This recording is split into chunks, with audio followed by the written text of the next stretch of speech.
Hi all, welcome to part 33, module 2 computer networks.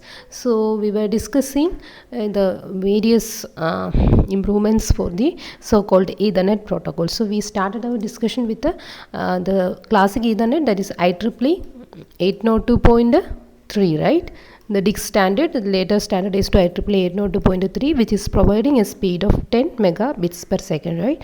Next, we saw the variation of it called the IEEE 802.3U, and what we call it as the fast Ethernet with a speed of 100 megabits per second. And now we are going to see and the next variation, that is IEEE 802.3AB, so which is having some 10 times more fast speed than the previous one, that is 1000 megabits per second, of course. And what is this? 1000 megabits per second is 1 gigabits per second, right? So that is what we call as the gigabit Ethernet, and we are going to see this in detail now. So gigabit Ethernet, the 802 committee's goal for gigabit Ethernet were essentially same as that of the committee's goal for fast Ethernet. So fast Ethernet, what are all the goals? The same thing is applicable for gigabit Ethernet even. So you have to increase the speed to tenfold, maintaining capability with the compatibility with the existing Ethernet standards. So in that way, IEEE 802.3 AB that came in 1999, and that is what we call as gigabit Ethernet. So like fast Ethernet, gigabit Ethernet also supports two modes of operation, that is the full duplex mode and the half duplex mode. And you know the difference. The normal mode of gigabit Ethernet is full duplex, that is by default, which allows the traffic in both directions at the same time. And you know, as it is allowing traffic, the underlying media is capable of handling traffic in both directions. So it is typically supported with the switch-based Ethernet, that is using a centralized switch. So the switched Ethernet, you already learned what it is. So that is what is provided to achieve the full duplex gigabit Ethernet. So that to the centralized switch, the devices are being connected, and of course, you know, inside switch we have a different collision domain, and that what makes it free from collision. So accordingly, we don't have to use any CSMA/CD protocol. So the maximum length of cable is determined by the signal strength. So how long the signal will travel without attenuation, without any attenuation. So that is going to define the maximum length of the Ethernet cable, and it is not the other criteria. Like when you are using CSMA/CD, your criteria is different. What is that? How long it takes for the noise burst to propagate back to the sender, right? In worst case, when you start sending the data, after top propagation time, it is reaching at the other side and it is getting collided with the data being sent by the receiver, and that collision signal, once the collision is being notified by the destination, so that will be sending a noise burst back to the sender. So accordingly, you have to select the maximum length of the cable. So that is the case with the if it is using CSMA/CD. So this is something clear to you, or please watch the previous video. So that is why I was going a little bit fast. So now another mode that gigabit Ethernet can work is half duplex mode, of course, where the computers are connected to. So in half duplex mode, it is enough to use the hub instead of the switch, right? So in that case, so there is no buffering. Switches will do buffering, hub will not. So in this mode, the collisions are possible, of course, and the standard CSMA/CD protocol is being used for collision handling. Now you know the minimum frame size of Ethernet is 64 byte. So the shortest allowed. So now it can be transmitted 100. So that 64 byte frame is going to be transmitted 100 times faster than classic Ethernet, because classic Ethernet is having a speed of 10 megabits per second, and we have some derivations like the maximum length of the cable. Maximum cable length of classic Ethernet is found to be 2500 meter, right? So now that speed 2500 meter, accordingly we fix the minimum frame size to be 64 byte. Now as the speed is increased some 100 times, right? So speed is now 1000 megabits per second. So as a result, this distance is going to decrease by 100. So as the speed is 100 times more, the cable length is going to be, the maximum cable length is going to be 100 times less. So that makes the maximum cable length between any pair that in the inverse case to be 25 meter only, and it's a very small value. So to maintain the essential property that the sender is still transmitting, when the noise burst gets back to it. So why this criteria? Because all this, why this 2500 meter being fixed, and accordingly this minimum frame size is taken to be 64 byte. And that same reason, because as we are using CSMA bar CD, the collision detection should happen. For that we have all this constraint. So accordingly, when you increase the speed 100 times, the effect is like this distance is going to decrease, because this 64 byte is getting communicated very fast. So if the distance is more than 25 meters, then before that collision signal coming back, the sender may complete sending the data. So that time the collision detection is not possible, right? So that is the case. So somehow we should either increase this frame size, or that is a way, or we have to deal it in a different way. So just like auto negotiation that we seen in fast Ethernet, the same thing we are using here also. And now the negotiation is between the classic Ethernet with the speed of 10 megabits per second, fast Ethernet with speed of 100 megabits per second, and gigabit Ethernet with speed of 1000 megabits per second. So we have to negotiate between these three different speeds, because these three are in existence now. So the sender and receiver has to negotiate the maximum speed possible for all of them. Accordingly, they have to continue their communication.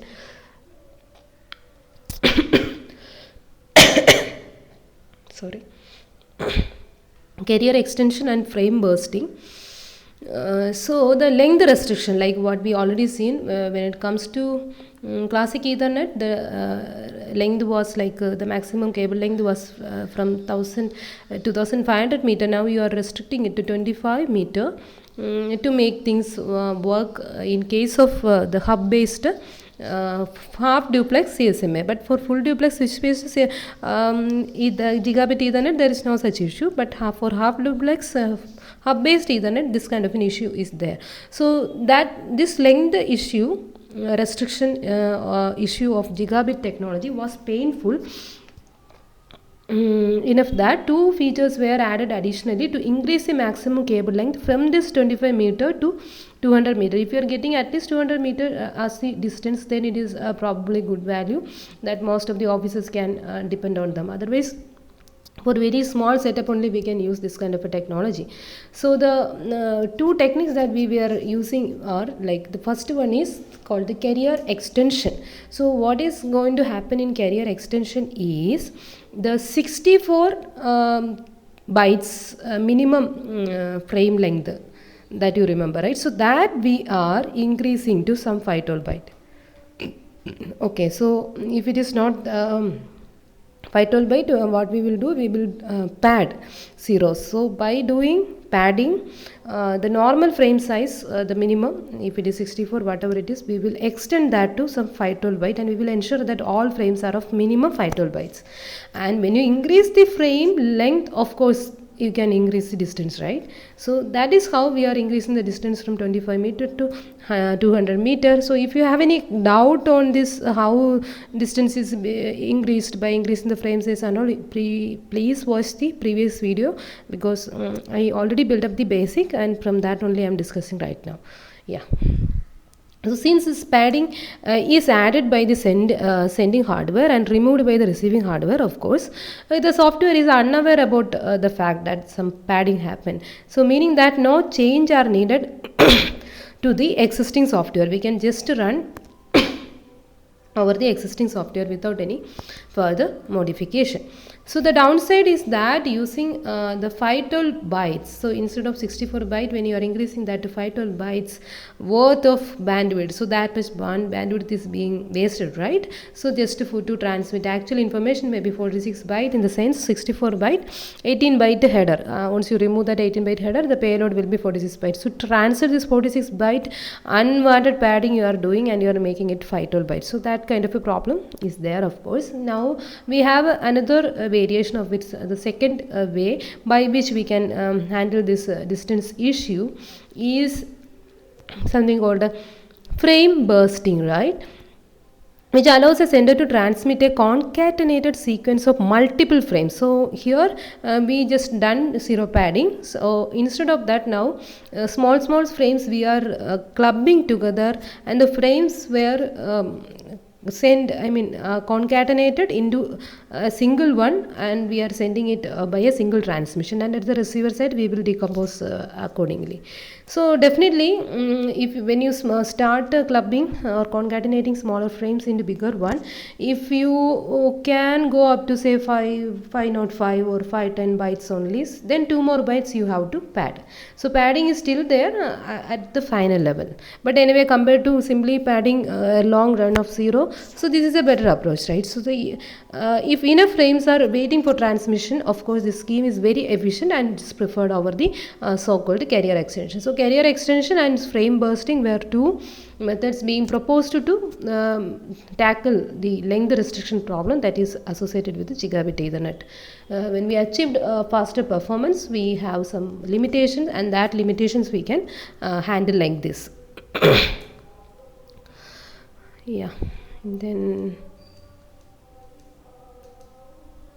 Gigabit Ethernet cabling means the different variations of it, as like 100 base for fast Ethernet. Here it is 1000 base, right? So 1000 megabits per second speed and baseband technology, with the fiber optic for short range communication, S for short range, and long range communication, LX. And with the shielded twisted pair or coaxial cable, we have the CX, and 4 pairs of unshielded twisted pair is what we are using in 1000 base T. So accordingly, the maximum segment length of fiber optic, of course, the twisted pair can provide up to 100 meter only, but shielded, that is for unshielded twisted pair. For shielded, it will reduce further, that is the 25 meter, like what we already seen. The minimum case, and for a fiber optic it is 550 for SX, and for long distance communication it is up to 5000 meter. So accordingly we are using multi-mode here, single and multi-mode fibers with different, these are all the microns on these things are the features of the fiber optic cable, right? And anyway, we spend some time over this fiber optic cabling and all in our data communication class, that you can refer if you want more into it. So here we are using shielded twisted pair, and here is category 5 unshielded twisted pair. So it undergo 4 such main variations. Now the encoding technique, I hope you remember in classic Ethernet we are using Manchester encoding. When it comes to fast Ethernet, we started using 4B bar 5B, and a variation of it called 8B bar 10B encoding is what we are using in gigabit Ethernet.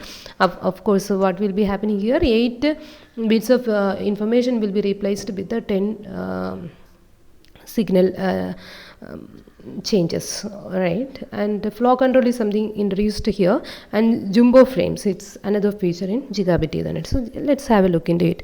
To send bits over these variations of gigabit Ethernet, we are using the so-called 8B bar 10B encoding that was borrowed from another networking technology. So fiber channel is something similar to this Ethernet, another well-known technology, the data link layer technology, which is in existence, and from them after the successful deployment of 8B bar 10B encoding in fiber channel, in gigabit Ethernet also people started thinking of using it. So that is the idea. So it encodes 8 bits of data into 10 bit code word. So code word means the signal, right? The signal element. 8 bit of actual data is coded into a 10 bit code word, and that are sent over the wire or fiber, hence the name 10B bar, 8B bar 10B.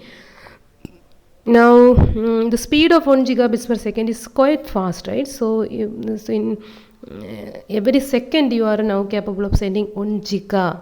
Around 10 power 9, that many bits, so that much huge speed. So now what are all the problems with such a huge speed network?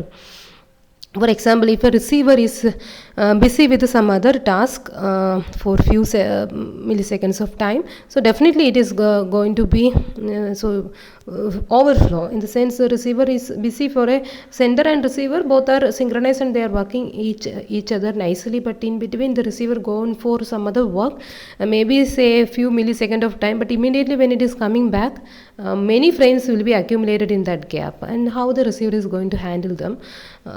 Yeah, so the time synchronization is very important. Also gigabit ethernet, sometimes it may try to communicate with the classic ethernet, right? The auto negotiation is there, and with other ways, when the two networks were communicating, one is following gigabit and another is using classic ethernet, definitely the classic ethernet can't handle this kind of a speed, and the buffer overruns is something very visible in case of classic ethernet. So that is the thing. So as a consequences of these two observations, gigabit ethernet supports something called flow control. So this kind of a buffer overrun should not be there, even though I am communicating with a classic ethernet or the receiver is engaged for a while. So how it is providing this flow control? Anyway, the logical link control supplier above MAC supplier will do this flow control, but gigabit MAC supplier is additionally providing a flow control because of this speed issue.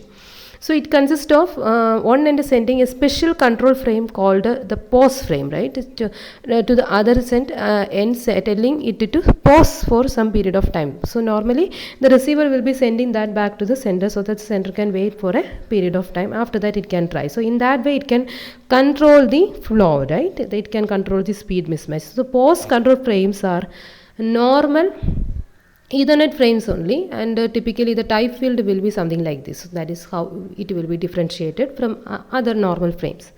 So there is one more extension that was introduced along with the gigabit Ethernet other than this flow control feature. So that is called jumbo frames. So jumbo frames is something interesting. You may be hearing it in the IPv6 even. So jumbo frame, in a typical Ethernet, we already seen that the maximum frame size is restricted to some 1500 byte, the payload alone, with some 36 byte of header and trailer, that makes it totally 1536 bytes. So that is maximum restricted. Now for jumbo frame you can go up to 9 kilobyte, okay, 9 kilobyte. Then this is just 1.5 kilobyte only. So now that 1.5 kilometer or kilobyte or 1500 byte you are increasing to 9 kilobyte in a typical jumbo frame. So when you are increasing like that, definitely you are expecting something, a better performance. But the classic Ethernet, fast Ethernet, and so far whatever things we have, they are working with this 1500 byte, and suddenly if you increase it to 9 kilobyte, it will be difficult for the older system to work with you. So it is normally a proprietary concept. It is not something standardized in the protocol. So it is proprietary extension only. So it is not recognized by the standard because it is used then gigabit. The Ethernet is no longer compatible at all because it can't now work with the classic Ethernet. So with the early versions, it is not compatible with the early versions, but most vendors supports it anyway in a proprietary manner. So the rationale is like if you are not having this kind of a feature, then you have to go with this maximum frame length to be 1500 byte. So that is a very short unit compared to the speed that we are having, that is gigabits per second. So when we increase the speed like that, if you are not able to increase the frame length, so we are not able to get the full utilization. So that is the way people are thinking. So in that way we have a variation jumbo frame, but it's a proprietary concept still. Okay, that's all. That is about the gigabit Ethernet, its features, the carrier extension, the frame, what is that? The two techniques that the carrier extension, the frame bursting, I forgot the name, and similarly the encoding technique used, the flow control additionally added, and jumbo frame. So all those things you can keep in your mind and for exam point of view. Thanks for listening.